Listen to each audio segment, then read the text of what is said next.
In focus, we're talking about Omicron strategy to prevent spread.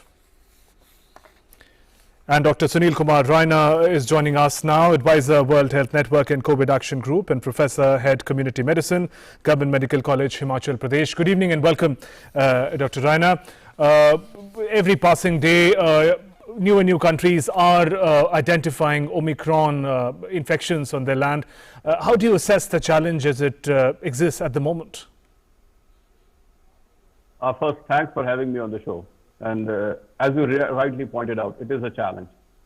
Primarily for the fact that we have enough of information available at this point in time, which tells us how exactly pandemics work.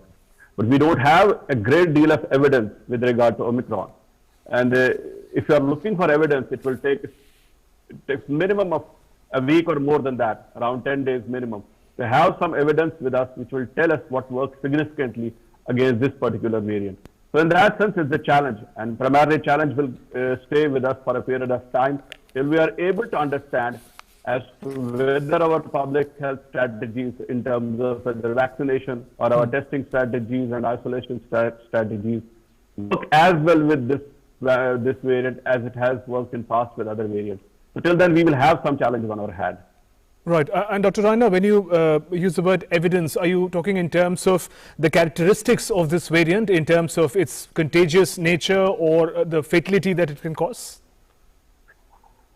Not just that. Look, biology of the virus is more or less identified. We have been able to identify the mutations that are there in this variant. But biology doesn't always reflect in the same way in the field as it is expected to reflect. So theoretically, it's a very dangerous variant in the sense that it is hugely transmissible. But a transmissible variant does not always necessarily cause severe amount of disease. But I'm talking of evidence in terms of the fact that what exactly does it lead to? Does it cause severe disease? Does it have epidemiologically different transmission strategy as compared to Delta? So that evidence is not available with us at this point in time. The evidence that is there, most of it has come from South Africa, and it has found that this variant was found in younger age group.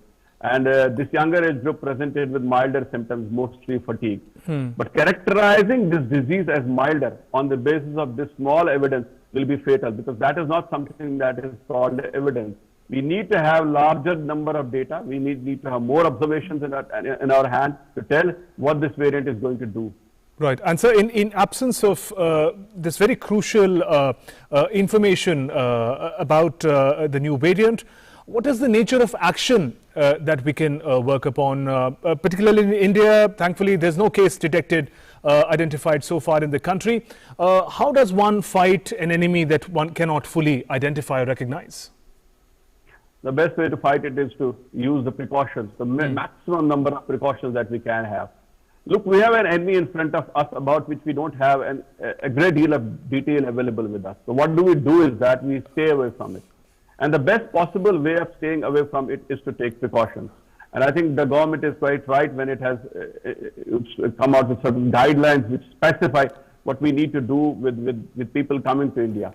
That is with regard to travelers. But I always say that when you are looking to tackle this pandemic, it's the inside that always matters also.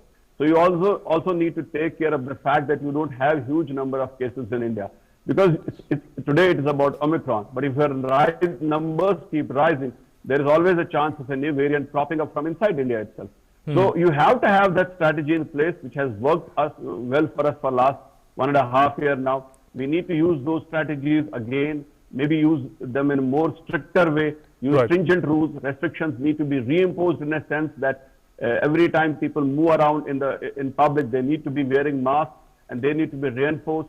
Our vaccination needs to take a notch up. We have been observing that there's a fall in vaccination with regard to second dose that needs to go a notch up. So all these strategy needs to be in place if you want to tackle not just Omicron, but any other variant that may crop up because of the way numbers will increase, if they are to increase in India. Right. And talking in terms of strategy, sir, the strategy that worked for India in much of the pandemic, test, track and treat, that has been re-emphasized. And in that context, how do you also assess the manner in which the health infrastructure in the country has been upgraded over these years of the pandemic? Because we're talking about not just testing, but also the need for genome sequencing to identify new variants. How ready India is on that front? Look, I keep saying that this pandemic has been a masterclass. It has taught us a lot of things. But beyond that, it has also taught us one thing, that if you are lesser on resources, or if you are lower on technology, or if you have problems with your population in terms of its diversity, you tend to fight it up with a model that is more workable in terms of these resource utilization.